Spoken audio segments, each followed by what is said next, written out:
you're not panic. Even in a real fight, you might feel something, but it's not panic. It's not scared. Yeah, I guess that's the way I feel about fighting. You can't panic. You gotta stay calm and solve the problem in a way.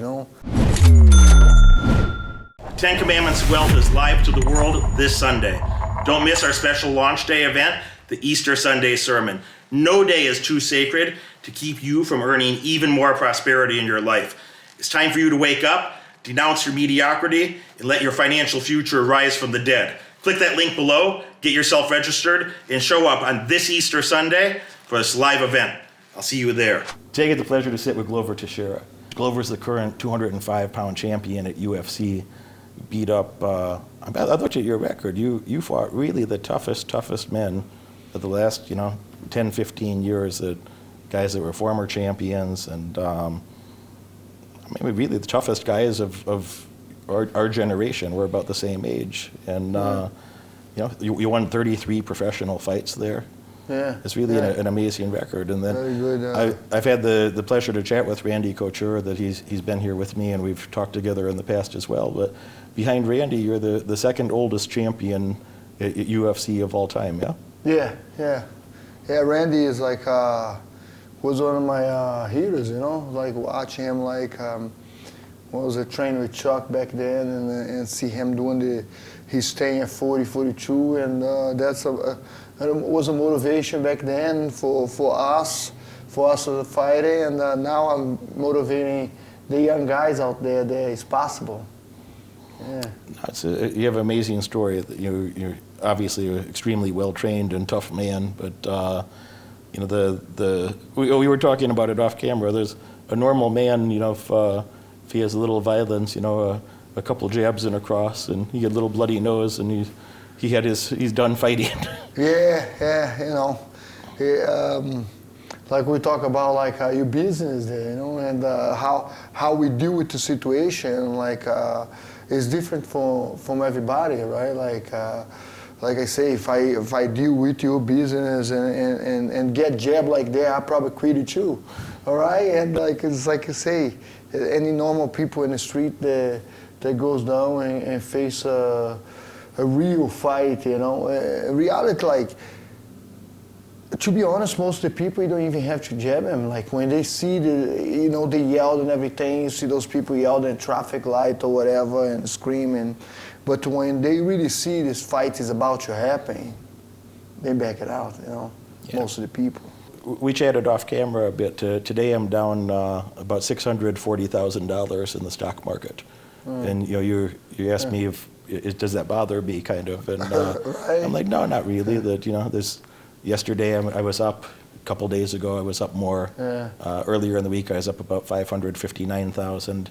So if you're, I'm down for the week. It's a Friday, and I'm down, a couple $100,000 for the week. But this is life, And I'm not thinking about. I really don't care what happens today. If the stock market opens Monday and stocks are down, I'm not going to sell anything. I might buy more.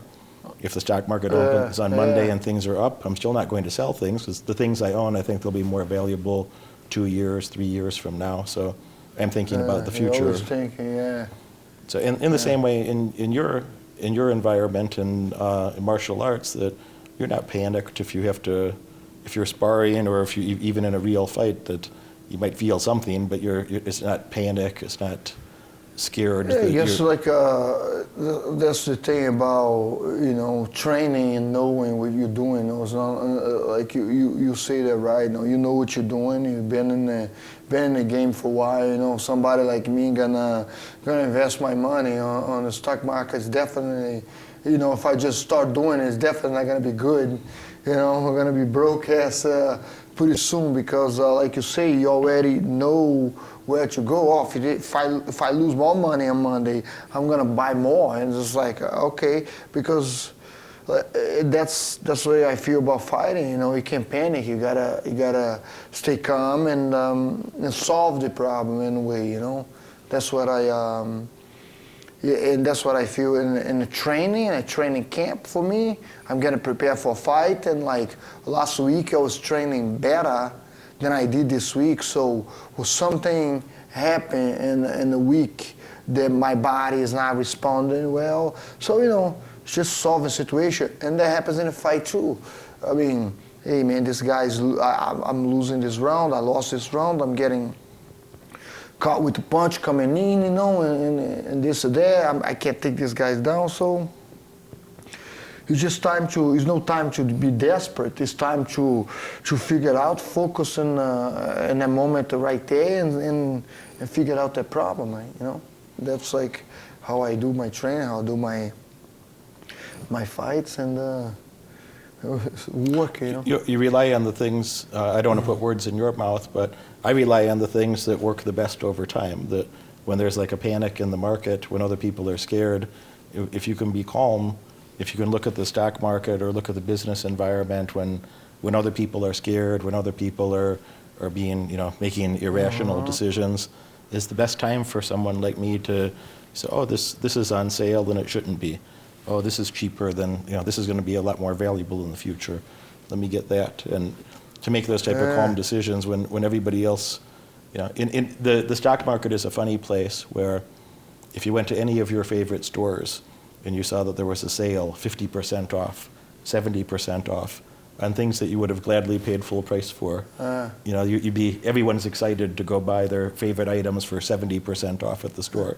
Let me tell you that my wife, she loves the outlet, When the stock market is 70% off, nobody wants to buy things. And then someone like me looks at that and be like, oh, these are valuable things are on sale that they have to be worth more later. So, and I have a lot of friends that are fighters, and I've done a lot of interviews and met a lot of the fighters, and there's only like 80-something UFC champions ever, and this is maybe my 20th interview with a UFC champion. So. I know quite a few of them now, but the key thing that someone like you or any of these top athletes would know from fighting, that same calmness, like you were saying, that if you're having a bad round, it's not a time to panic. No, It's not a time to try something new or invent something new. You have some systems that have been working for a long time. Yeah, and you do jiu-jitsu. It's the worst thing to do if somebody on top of you getting a submission, it's the worst thing to do is to panic, You got to start crawling there, find the position, find the way out, and I guess there's a lot to do with everything that we do in our life, right? Like if you stay calm and if you stay disciplined and focused, and you'll get it done better. When did you start training for MMA? I started in business when I was 7, so 35 years. And I have a confidence because of that, that I've seen a lot of things, and I made plenty of mistakes already that I'm going to make more mistakes, but I don't make the same mistakes, I make some new ones. Yeah. But when did you start training martial arts? I started late, after I come to the United States, that's when I start, and I started with 22 years old, and the first guy I fought, my first fight was only 6-7 months after I started training, and then I fought Eric Shorts at WEC. You remember WEC or no? WEC? Yeah. Yeah, Reed Harris that was his business. Yes. I know Reed, very nice man. Yeah, and I fought for him, and I fought that show, WC third, and I fought Eric Short, one of the Chuck Liddell main training partner, Carl Pauly wrestler, John Heckman black belt. So I had a very tough fight, and John, come to the locker room. I lost that fight, and John come to the locker room and say, "Hey, you have a lot of heart, and if you want to come sometime to train with us, I'll help you out. Help you out to go follow your dreams."